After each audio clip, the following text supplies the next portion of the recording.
ñoo ngi leen di nuyu ku si nekk turam ak santam dal leen ak jàmm mbokki internet yi di safo di seetaan Buzz Imo TV mbokk yi Dame Mbodj daal dinay addu nag kane nag dafa jokkoo kii di Ousmane Sonko téléphone muy xam le kane nag lii Ousmane Sonko moo ko wax moo ko xamal kane nag mësul wax kane nag dañoo amuñu li nga xam ne moo di plan B maanaam parti Pastef bi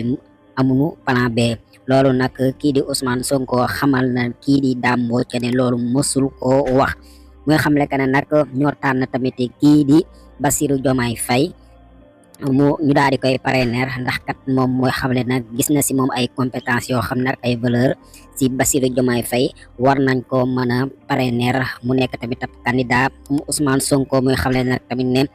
candidat la ba jamono ji muy wax ak ki nga xam ne moo di Dame Mbodj moo nekk candidat bi nga xam ne nag war nañ koo samp muy dem si élection yi nga xam ne moo di ñëw kàddu yi nag Dame Mbodj moo ko xamle te nag dafa doon jokkoo téléphone ak kii di Ousmane Sonko.